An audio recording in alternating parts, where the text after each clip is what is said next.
ఇంత జరిగినా కూడా ఒకవైపున చట్టాన్ని ఉల్లంఘించింది పోలీసులే, ఒకవైపున చట్టాన్ని అపహాస్యం చేసింది పోలీసులే, మరోవైపున పోలీసులే వీరిని అబాసుపాలు చేస్తూ వీరి కుటుంబ గౌరవాన్ని మంట కలుపుతూ ఒకవైపున చేయకూడని పనులన్నీ పోలీసులు చేసి ఆ తర్వాత వీరి మీద ముద్ర వేస్తా ఉన్నారు. వాళ్ళు చేసిన పనిని జస్టిఫై చేసుకునే దానికోసం ఈ పిల్లల మీద వీళ్ళు ముద్ర వేస్తా ఉన్నారు.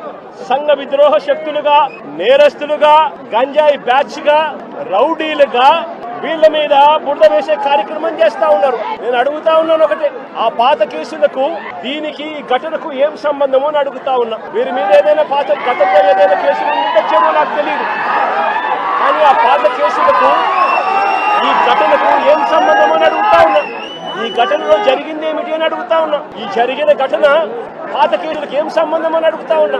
ఈ ఘటనలో ఏకంగా దౌర్జన్యంగా వాళ్ళ ఇళ్లకు తీసుకొని పోయి వాళ్ళ ఇళ్లలో నుంచి వాళ్ళని లాక్కొని వచ్చి వాళ్ళని దారుణంగా కొట్టి రోడ్డు మీద కూడా కొట్టి షేమింగ్ చేసి వాళ్ళని ఇంత దారుణంగా చేస్తా ఉన్నారు. నేను అడుగుతా ఉన్నాను ఒకటి, ఇలా వక్రీకరించి వ్యక్తిత్వ హరణం చేస్తూ తప్పును ఒప్పుగా చూపించే ప్రయత్నం చేస్తా ఉన్నా ఇదే పోలీసులను అడుగుతా ఉన్నా. ఈ విక్టర్ అనే పిల్లాడు జూనియర్ అడ్వకేట్ కాదా అని అడుగుతా ఉన్నా.